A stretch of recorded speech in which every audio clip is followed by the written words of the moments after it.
And early voting has started amid confusion with the closed party primaries and the general pause on the U.S. House race. And the new closed party system forces voters into picking candidates only from the ones listed in their registered party.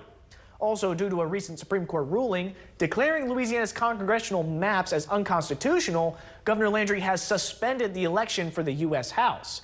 The House candidates will remain on the ballot, but any votes cast will not count for the May 16th election. Now, we spoke with Sherry Melder with the Registrar's Office about the attitudes of voters in this year's election. I really hope they're starting to care about voting.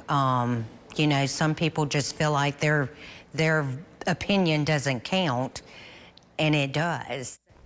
Under a closed party primary system, those who are not affiliated with the party have the option of deciding which party they want to vote under. All other offices and ballot measures are scheduled for May 16th as originally planned.